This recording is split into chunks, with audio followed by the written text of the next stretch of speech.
সেই মসজিদের জায়গায় মন্দির বানায় বুঝাই দিল ভারত কোনোদিন মুসলমানের পক্ষে না। ধরে কোন কথা ঠিক না? কারণ বাংলাদেশের মুসলমান নামাজ না পড়লেও মসজিদকে তার জীবনের চাইতে ভালোবাসে। আমার গ্রামে দেখছে দুইজন বেয়ানামাজি ঝগড়া লাগছে, ঝগড়া লাগা বলতে বিশ্বাস যদি না করিস মসজিদ ছুঁয়ে কমস। তখন আমি কইলাম কে তোরা তো নামাজই পড়িস না রে, মসজিদ ছুঁয়ে লাভ কি? নামাজ না পড়লে কি হবে হুজুর? মসজিদ আল্লাহর ঘর, আমরা বিশ্বাস করি। সুবহানাল্লাহ খান। তাহলে আমাদের আল্লাহর ঘর মসজিদকে আমরা জীবনের চাইতেও, জোরে খান, জীবনের চাইতেও, নামাজ না পড়লেও আপনাদের গ্রামে মসজিদ যদি কোনো সম্প্রদায় ভাঙবার আসে আপনারা বলেন তো বসে থাকবেন? জীবন দেব রে। বাইতুল মুকাদ্দাসের জন্য ফিলিস্তিনিরা যেমন জীবন দিচ্ছে, বাংলাদেশের কোন মসজিদ যদি কেউ ভাঙবার চায় মুসলমানেরাও জীবন দিবে। জোরে কোন কথা ঠিক কিনা? আর সেই মসজিদ ভাঙ্গারও মন্দির বানাছে। আমি মা বোনদের জন্য অনুরোধ করব, মা, ভারতের কোন চ্যানেল যেন আপনারা দেখেন না। ভারতের স্টার জলসা, জি বাংলা একবারে 14 তালাক দেন। তালাক তালাক তালাক, 14 তালাক। ধরে কোন কয় তালাক। আমি মা বোনদের জন্য বলবো, মা, আল্লাহর ঘর মসজিদের প্রতি যদি একটু দয়া থাকে, বাংলাদেশের টেলিভিশনে ভারতের কোন চ্যানেল বাংলাদেশের কোন মুমিনা নারী দেখতে পারে না। জোরে কোন কথা ঠিক কিনা? আচ্ছা, আপনারা যারা মরদ মানুষ বসে আছেন, 20 লাইনের বিল কে দেয়? মেয়ে মানুষ দেয় না মরদ মানুষ দেয়? আজকে আপনারা ওয়াদা করতে পারেন হুজুর ভারতের চ্যানেল চলবে, ওই 20 লাইনের বিল আমি আর মুসলমানের বাচ্চা হইয়া দিব না। তাহলে ঠিক করলে হবে না? কিসি দিয়ে মাথার চুল কেটে পারেন, তো কিসি দিয়ে লাইন কেটে পারেন না। আপনি 20 লাইন কাটবেন, একটা বদর যুদ্ধের সোয়াব আল্লাহ আপনাকে দিয়ে দিবে। যার 20 লাইন নাই আমি কই ঠিক, এখানে ঠিক করে খালি বাড়ির যান। ম্যাডাম কি করে দেখেন, এনে ওই আপনাকে ও আর শুনবার করছি, সব জায়গায় ঠিক করবে করছে নাকি? তখন আপনি বলবেন বুঝিস না, তালের মাথা বলছি রে, তালের মাথা। কারণ এখনকার প্রত্যেকটা স্বামী বউকে দেখে ভয় কম করে না বেশি করে? এক বক্তা বলেছেন, ভাই, কারা কারা বইয়ের ভয় করেন তারা ডানে যান, আর কারা কারা বইয়ের ভয় করেন না তারা বামে যান। তো সমস্ত লোক ডানে গেছে, মানে সবাই ভয় করে, কিন্তু একজন মাঝখানে দাঁড়া আছে। তো বক্তা বলতেছে তুমি বামে না যে মাঝখানে কেন? বলে হুজুর আমার বউ কইছে জনগণ যেদিকে যাবে তুমি সেই দিকে যাবা না, এই জন্য আমি মাঝখানে দাঁড়িয়ে আছি হুজুর।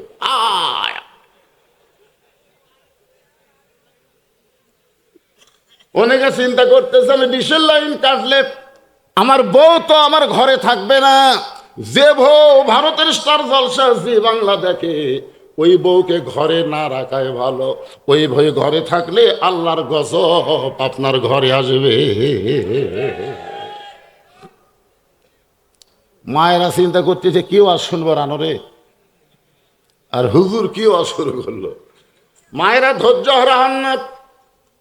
আপনারা যে ওয়াজ শুনবার চান সে ওয়াজ আমি করব, তবে একটু মনোযোগ দিয়ে শোনেন। শুধু ওয়াজ শুনলে হবে না, ওয়াজকে বাস্তবে আমল করা লাগবে। জোরে কোন ঠিক কি না? সামিনা ওয়া আনা, আল্লাহ কোরআনে বলেছেন শুধু শুনলে হবে না, ওইটাকে গ্রহণ করা লাগবে। ওমর ফারুক যখন বিজয়ের মিছিল করবে, আল্লাহ রাসূল বলে ওমর কিসের বিজয়ের মিছিল?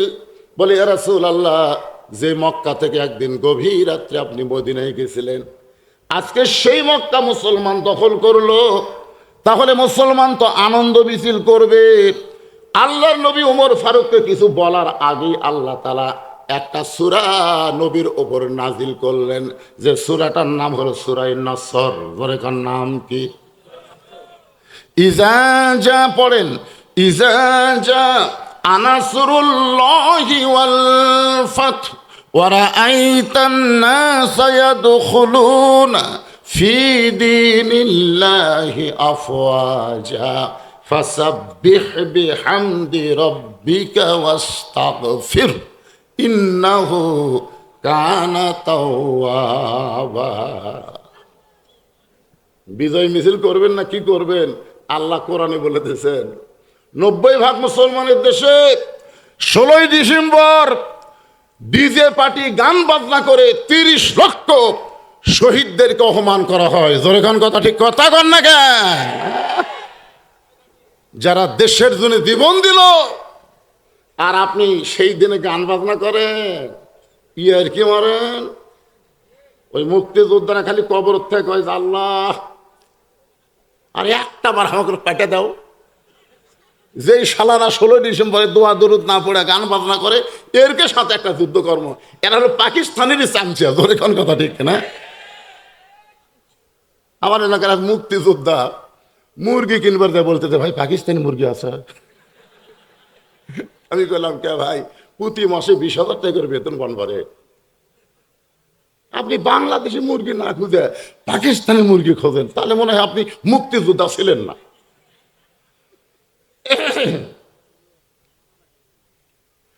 চিন্তা করেন, আল্লাহর নবী ওমরকে লক্ষ্য করে দেখে, ওমরের সঙ্গে বিজয় মিছিল করার জন্য হাজার হাজার সাহাবা দাঁড়ায় গেছে। এর নাম হলো আনন্দ মিছিল। ধরে কোন কি মিছিল? এখন এতগুলো সাহাবীকে আল্লাহর নবী কেমনে সামলাবে?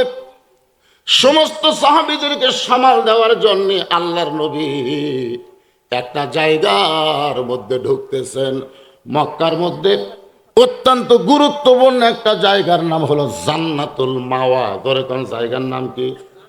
জান্নাতুল মাওয়া কিন্তু একটা গোরস্থানের নাম। ধরে কোন কিসের নাম? মক্কায় যে গোরস্থান সবচাইতে বড়, তার নাম হলো জান্নাতুল মাওয়া। আর মদিনার মধ্যে যে গোরস্থান আছে সবচাইতে বড়, তার নাম হলো জান্নাতুল, জোরে কোন, জান্নাতুল।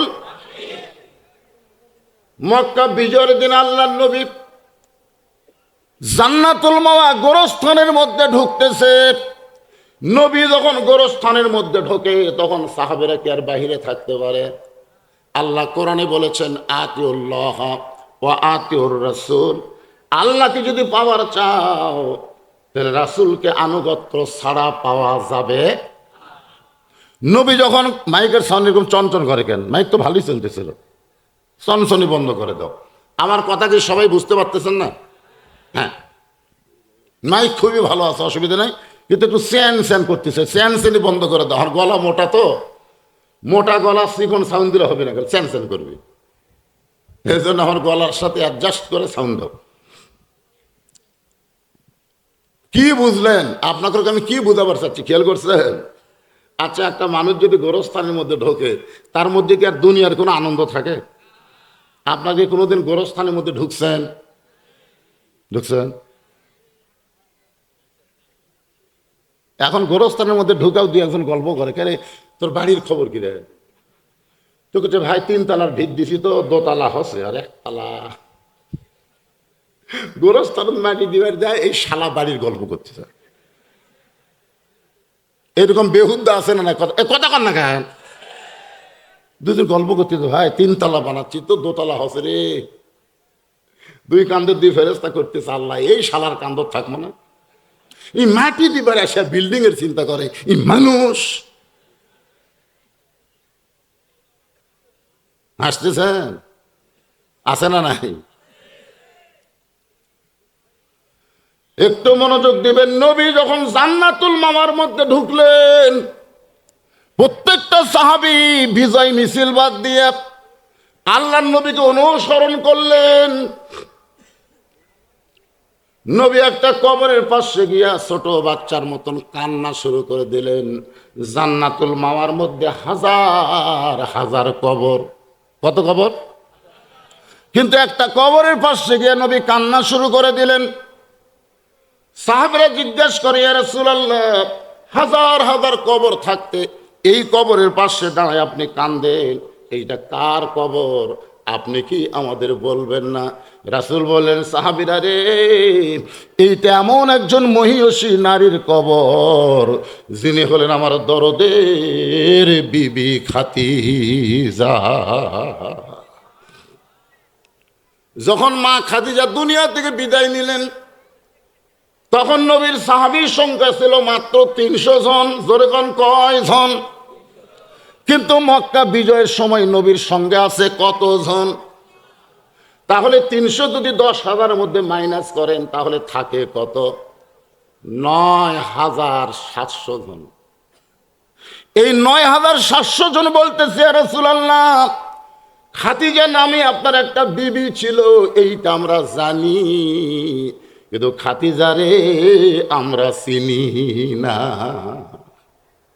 নবীর বিবি খাদিজা ছিল, এটা জানে মাত্র কয়জন? চিনে মাত্র 300 জন। ধরে কোন কয়জন? আর 9,700 জন বলে, হুজুর খাদিজা নামে আপনার একটা বিবি ছিল, আমরা জানি কিন্তু চিনি না, শুনেছি কিন্তু তার সম্পর্কে আমাদের তেমন জানা নাই।